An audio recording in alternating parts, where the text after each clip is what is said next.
All right, let's dive right into this explainer on a truly wild piece of stationery, the Guider Super Zimbo. If you're fascinated by analog tools that really push the boundaries of design, you are absolutely in for a treat today. We're looking at a hand-turned Indian fountain pen that completely redefines the whole concept of massive scale. We're going to break down exactly what makes this giant tick and why it's capturing so much attention. To really get a feel for this functional piece of art, we're going to hit 5 quick stops. We'll meet the pen, check out its massive anatomy, look at how it actually fills, test out the writing experience, and wrap up with our final verdict. So, Section 1. Let's officially meet the Super Zimbo. This oversized writing instrument isn't just stamped out in some random factory. No way. It is turned entirely by hand by Guider Penworks over in Rajahmundry, India. And you know, these folks are basically legends in the stationery world for crafting massive stationery art. They take raw materials and meticulously shape them into pieces that just demand your attention.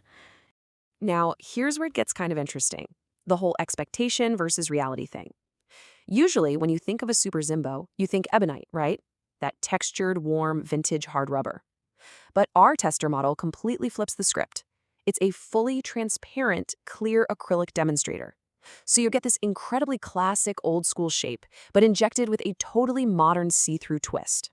When it's capped, you can really see how that clear acrylic makes the gold clip just pop. Plus, it acts as a literal window straight into the pen's soul, well, its inner workings. Being able to see exactly what's going on inside, from the mechanics to the sheer volume of the barrel, just adds a whole other level of appreciation for the craftsmanship, you know? Moving on to Section 2, Anatomy of a Giant. Let's talk about the Zimbo scale. Okay, the number you absolutely need to know is 6.5. That is 6.5 inches long when capped. To put that into perspective, most standard fountain pens, they hover around the 5 to 5.5 inch mark. So this extra inch transforms it from a regular pen into something that honestly feels a bit like holding a scepter. Measuring out to that full 6.5 inches gives it a seriously commanding presence. But, and here is the real kicker, despite being an absolute unit, it is surprisingly comfortable to hold and write with. They balanced it so well that you don't get that hand fatigue you might expect from a pen this huge.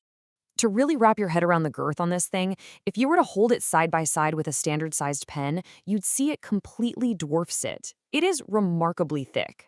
And because the section is so thick, you don't have to pinch your fingers tightly. You can just use a super relaxed grip, which is exactly why it's so comfortable for those long writing sessions. All right, Section 3. Let's get into the mechanics and the filling system. So how do you fill a pen this massive? With a massive eyedropper system, of course. No tiny cartridges or complex pistons here. It's actually beautifully simple. Step 1, you just unscrew the huge body. Step 2, and this is absolutely crucial, you coat the threads with silica gel to seal it up nice and tight. And step 3, you just fill that giant transparent barrel directly with ink. The capacity is staggering. We're talking oceans of ink compared to a normal converter. But there is a tiny scientific catch to all that ink capacity. It's called burping. Basically, as the ink level drops, you get a large air chamber inside. When you hold the pen, your body heat warms up that air, the air expands, and boom, it pushes excess ink right out of the feed onto your page. It's just a classic little quirk of giant eyedropper pens you gotta watch out for. Let's jump into Section 4, the writing experience itself. Our specific tester is rocking a Fountain Pen Revolution, or FPR, number 6 two-toned gold-colored fine nib. It perfectly matches that gold clip we saw earlier and ties the whole modern classic look together. It's a super solid, well-regarded nib in the community, but you know, a nib is really only as good as the feed supplying it. And wow, does this feed deliver. Paired with a robust 6.3mm ebonite feed and filled with diamine maroon ink, the capillary action is pretty much instant. You get this continuous, perfectly wet flow with absolutely zero hesitation or gaps. Even if you're writing super fast with sweeping strokes, the ebonite feed just masterfully keeps up. But it's not just about the mechanics of the flow, it's the whole vibe. You get this nice pencil-like tactile feedback on the paper, and visually, because it's a clear demonstrator, you literally watch the ink sloshing back and forth inside as you write. The reviewer actually said it gave them an ASMR effect, an autonomous sensory meridian response. It takes the simple act of writing and turns it into this incredibly relaxing, tingling, and highly pleasurable sensory experience. All right, bringing it home with Section 5, the final verdict. So, Let's weigh it all out. On the pro side, you've got massive ink capacity that'll last for weeks, surprisingly great comfort, instant reliable flow, and that super cool ASMR feedback. On the con side, yeah, you have to manage the inherent burping risks of an eyedropper. And let's be real, a 6.5-inch pen just isn't going to fit in everybody's hands or shirt pockets. But for fans of oversized, bespoke stationery, those pros absolutely crush the cons.